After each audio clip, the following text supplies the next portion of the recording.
Welcome back, my wonderful family. Today, we're going to be making this very sweet and spicy crab. If you want to learn how to make crab, you're in the right place. Just keep on watching.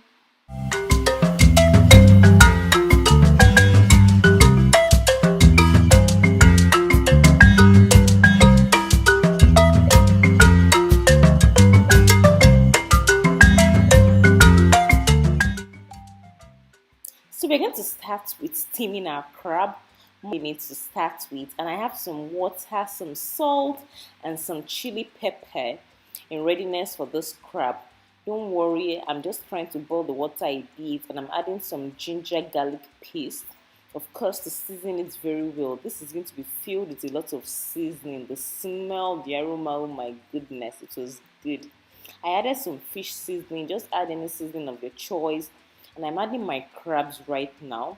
These crabs came in a pack and it was already pre-cut, which I love because, of course, you know the way the shell of the crab is. And this is the kind of crab I like. I prefer this wholesome crab. I don't like crab legs. If that is what you like, please, by all means, go for that. But I'm just giving you options. This is the one I prefer. This is the one I usually go for. This one I usually buy. So I'm just trying to like make it sit well in that juice. I'm steaming it, guys. If you notice, very little water because I want the seasoning to like really go into the crab very well. I want it to like marinate and be like that. So I'm using this small cover so that it will be like well seasoned. At this point, this is just my choice. I felt that I needed to flip it over so that it can be cooked evenly. I just don't want one side to cook, and by the time I'm ready to eat my crab, I notice that one part is raw. So after like 5 minutes of cooking it on one side, I decided to like flip it over every single piece of this crab. I flip them over to make sure that everything is well cooked. You don't want anything that is raw. Raw fish, raw seafood doesn't taste very nice. Raw food, raw protein does not taste very nice. So guys, you need it to cook as much as possible. When you are satisfied, then of course you can cover it up again. So I just made sure that I flipped it like I said, and I left it on my pot again for 5 minutes more so that it would cook very well. After then, I was ready for the next stage. So I just left it after it had cooked for like 5 minutes. I set it aside and allowed it to cool down completely. At this point, we are ready to make our sauce, and I'm just using some cooking oil. Use any oil of your choice, vegetable, canola, whatever you want. I'm adding some onions. Of course, you need some onions. Yes, onions give very great season and taste. And I'm just going to allow it to caramelize a little weeny bit, not so much until when it is burnt. I'm just like tossing it here and there to make sure that it is saturated in the oil. And at this point, I'll get ready to add my ginger garlic paste. Ginger garlic is also very good. It gives you the very good seasoning you need. If you don't like any parts, or like let's say the ginger or the garlic, you can skip it out. It's optional, but if you can go with it, it's very good for your seasoning. I'm just like making it like fry a bit before adding some water, very little water, guys. And I'm adding some chili pepper. We said this is going to be very chili, so a lot of chili pepper. I'm adding some tomato paste as well. Don't mind the tomato paste. It was not even like barely noticeable because the chili was really hot. So just adjust it based on your preference. If you want it to be slightly hot, don't use a lot of chili. You can use more of the tomato paste. It all depends on you, and it depends on the taste you're going for at the end of the day. I'm just carrying this back and forth so that it fries well and we don't have any raw taste. Of course, you know the way tomato tastes. We know the way tomato tastes, so you don't want it to be raw. I'm adding some salt, some more seasoning, some thyme. Use the kind of seasoning you're comfortable with. Use any seasoning that you like. You might add more if you wish. You can add less if you wish. And I'm just like frying it all together.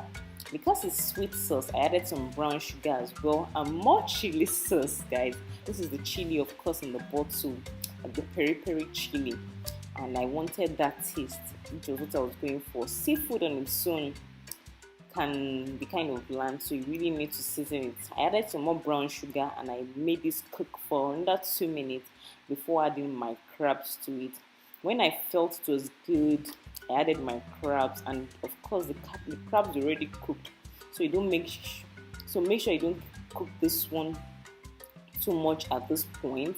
At this point, I had like just 2 minutes left to leave it on the stove for, and not make it cook and get overcooked. You also don't want your seafood to be overcooked, so that the crab meat does not become too rubbery and difficult to eat. You just need it to be as juicy as possible.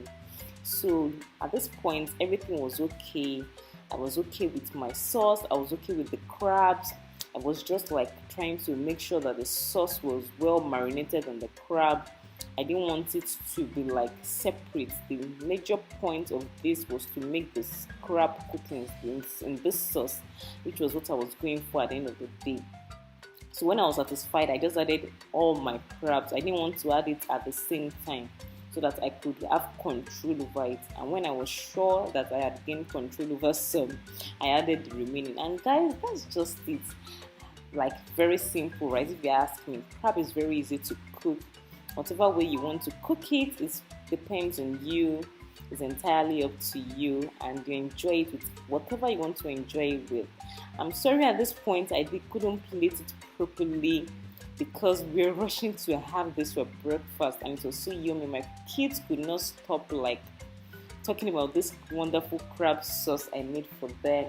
It was so yummy, it was so delicious. And after keeping it on the stove for 2 minutes, just like I said, you don't want to make it stay longer. The only thing you want to do is to make sure that the sauce is well marinated with the crabs, so that you have that juicy, sweet chili taste that you wanted. And just to add some spring onions to garnish it and to finish it off. And that's the meal for the day, guys. Like I said, unfortunately I couldn't show what I had this with, but we had it with some steamed rice, with some extra sauce, and with some fried plantains. It was really yummy. So guys, this is how to cook crab. If you enjoyed this video, please give this video a thumbs up. Don't forget to share, don't forget to follow me, and I'll see you in subsequent ones. Stay healthy, stay beautiful. Bye.